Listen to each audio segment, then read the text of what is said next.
السلام علیکم ورحمۃ اللہ وبرکاتہ۔ محترم ناظرین کرام، امید ہے کہ آپ لوگ خیر و عافیت سے ہوں گے۔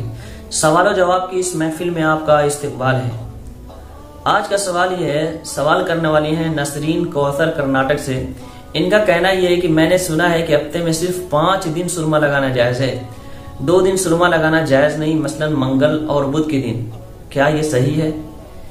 قبل اس کے کہ میں اس کا جواب دوں، ایک چھوٹی سی درخواست یہ ہے کہ اگر آپ ہمارے اس چینل پر نئے ہیں تو ہمارے اس چینل کو ضرور سبسکرائب کر لیں تاکہ اسی طرح کی معلوماتی ویڈیو آپ تک وقت پہ پہنچتی رہے، اور دوستو احباب میں اس کو زیادہ سے زیادہ شیئر کر کے ہمارا حوصلہ بلند کریں۔ اس کا جواب یہ ہے کہ جو آپ نے سنا ہے بالکل غلط سنا ہے۔ سرما وغیرہ روزانہ لگا سکتی ہیں، ہفتے کے سارے دن ہی سرما لگا سکتی ہیں، سب درست ہے، جائز ہے۔ ایک دوسرا سوال یہ ہے کہ اگر کسی عورت کے سر پہ بال گودھے ہوئے ہوں تو کیا سارے بال کو کھول کر دھونا ضروری ہے یا نہیں؟ سوال کرنے والی ہیں عائشہ نجمہ بنارس سے۔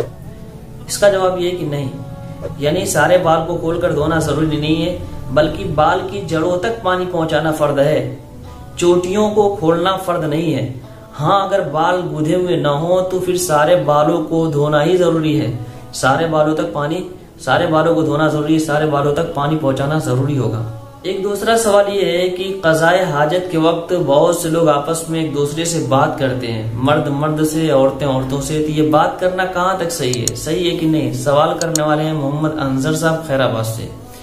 جواب یہ کہ بالکل غلط ہے، ایسے مردوں اور عورتوں پہ خدا کی فٹکار ہوتی ہے، اس لیے ان تمام چیزوں سے بچتے رہنا چاہیے، یہ بہت بیہودہ حرکت ہے۔ ایک سوال ہے شبنم شیخ مونا مہاراشٹر۔ ان کا سوال یہ ہے کہ پیشاب اور پاخانے کا مسنون طریقہ کیا ہے، یعنی ٹوائلٹ وغیرہ میں جائیں تو اس کا مسنون طریقہ کیا ہے؟ اس کا جواب یہ ہے کہ جب پیشاب اور پاخانے کے لیے ٹوائلٹ وغیرہ یا بیت الخلا وغیرہ جائیں تو اندر داخل ہونے سے پہلے، اندر بیت الخلا یا ٹوائلٹ میں داخل ہونے سے پہلے یہ دعا پڑھیں، اللہم انی اعوذ بک من الخبث والخبائث، کہ اللہ یا اے اللہ آپ کی پناہ چاہتا ہوں خبیث جنات و شیاطین مرد و عورت سے۔ پھر بایاں پاؤں اندر داخل کرے، پھر دایاں پاؤں اندر داخل کرے، قبلے کی طرف نہ تو چہرہ کرے نہ پیٹھ کرے، اور جب تک تقاضا ہو اپنا تقاضا پورا کرتے رہے۔ تقاضا پورا کرنے کے بعد دایاں قدم باہر نکالے،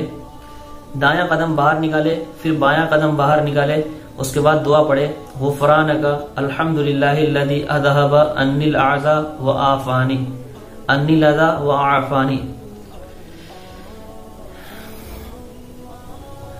ایک سوال ہے علی جوہر صاحب پٹنہ سے۔ علی جوہر صاحب کا سوال یہ ہے کہ ایک شخص نے اپنی بیویوں کی موجودگی میں اپنے سگی سالی سے نکاح کر لیا تو کیا یہ درست ہے؟